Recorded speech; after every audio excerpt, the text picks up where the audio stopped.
সর্বশেষ যে লোকটা জান্নাতে যাবে তাকে আল্লাহ তাআলা জাহান্নামের আগুনে পোড়াতে পোড়াতে ছাই বানিয়ে ফেলবে। আল্লাহ বলবেন, জিব্রাইল যাও একটু দেখো, একটা মাত্র সেজদা দিয়েছে আমাকে, এরকম কাউরে পাওয়া যায় কিনা। বাটি চালান দিয়ে দেখো পাওয়া যায় কিনা।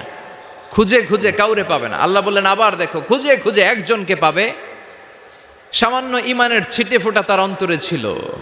আল্লাহ বলবেন যেহেতু ছিটে ফোঁটা আছে, অনেক মায়ের খাইছে, ওকে বের করে জাহান্নাম থেকে বের করে একটা নির্ধারিত দূরত্বে রেখে দাও। রেখে দেয়া হবে, কিন্তু জাহান্নামের আগুনের লেলিহান শিখাতে তার গা ঝলসে যাবে। সে আল্লাহর ডেকে বলবে, মাবুদ তোমার কাছে আমি কিছু চাই না, জাহান্নাম থেকে তুমি আমাকে বের করেছো, জীবন নদীর পানি তুমি আমার গায়ের মধ্যে ঢেলে দিয়েছো, আমি আবার সজীবতা ফিরে পেয়েছি। আমি তোমার কাছে জান্নাত চাই না, শুধু নিরাপদ একটা দূরত্বে আমাকে রেখে আসো, যাতে জাহান্নামের আগুন আমারে কষ্ট দিতে না পারে। আল্লাহ আমি কিন্তু তোমার কাছে জান্নাত চাই না। কি চাই না? জান্নাত চাই না, কিন্তু জাহান্নামের আগুন আমারে কষ্ট দিচ্ছে, এতটা দূরত্বে রাখো যাতে জাহান্নামের আগুন আমার গায়ে না লাগে।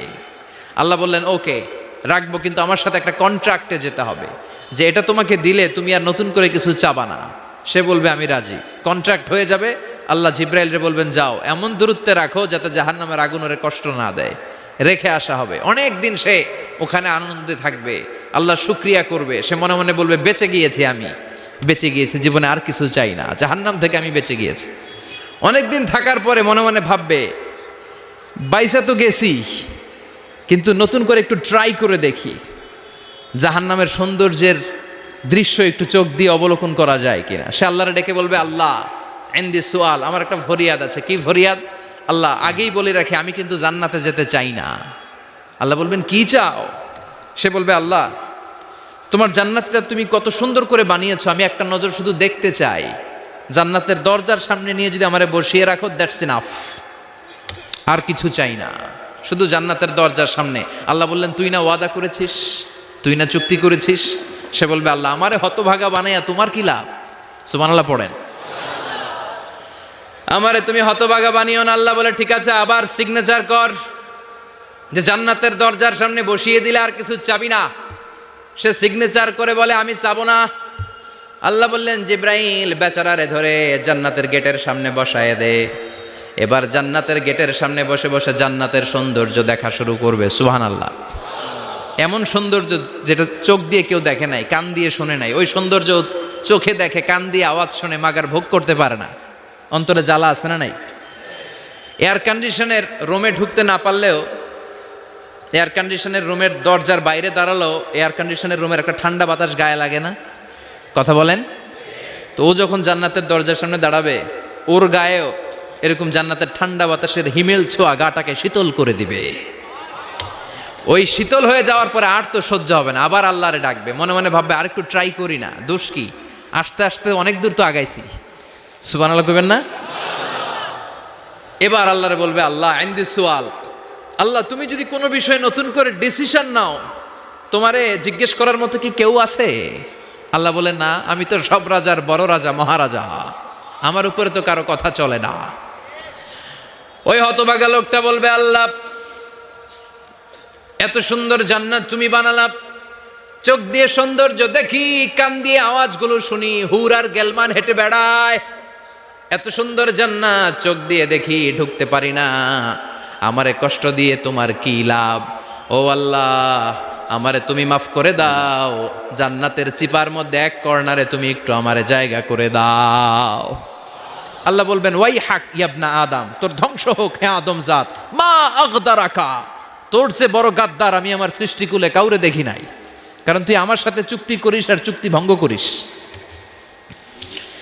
আল্লাহর রহমতের দরিয়ায় তখন জোশ খেলে যাবে, ওর আকুতি মিনতি চাহনি আল্লাহর রহমতের দরিয়ার মধ্যে জোশ লাগিয়ে দিবে। আল্লাহর দয়া হয়ে যাবে, মায়া হয়ে যাবে। আল্লাহ বলবেন ঠিক আছে জান্নাতে যা। লোকটা এবার এক দৌড়ে জান্নাতের ভিতরে ঢুকে যাবে। লোকটার দৌড় দেখে আবার লোকটারে আল্লাহ ডেকে বলবে একটু দাঁড়া, একটু দাঁড়া, জান্নাত তো দিছি, তো দৌড় দিলি কেন? সুবহানাল্লাহ কইবেন না? লোকটি বলবে আল্লাহ প্ল্যান তো আমি কম করি নাই, এত চেষ্টার ফলে আমি আসতে পারছি, আবার যদি তুমি বাইর করে দাও, এই জন্য এক দৌড়ে এমন চিপার মধ্যে লুকামো যাতে তুমি আমার না দেখো। আবার আল্লাহর রহমতের দরিয়ায় জোশ খেলে যাবে, আল্লাহ কাছে ডাকবে, কাছে আয়, ও গোলাম তোর কি মনে চায় আমারে বল, আজকে তুই চাইতে থাক, আমি দিতে দিতে তোর মনের সব আশা পূরণ করে দেব। লোকটা খুশি হয়ে বলবে, আল্লাহ আমারে এটা দাও, বাড়ি দাও, গাড়ি দাও, নারী দাও, এটা দাও, ওটা দাও, একের পর এক চাইতে থাকবে, আল্লাহ সব তারে দিতে থাকবে। চাইতে চাইতে লোকটার সব চাওয়া যখন শেষ, সে বলবে, আল্লাহ আর আমার চাওয়ার কিছু নাই। আল্লাহ বলেন, নো, এত তাড়াতাড়ি যে তুমি খেলা শেষ করতে পারবা না মনু, আমার সাথে তোমার এই খেলা আরো লম্বা সময় চলতে হবে, তোমার অনেক কিছু চাইতে হবে। তুই আজকে চাইতে চাইতে তোর সব চাও আমার কাছে বলবি, আর আমি দিতে দিতে তোর জীবন ধন্য করে দেব।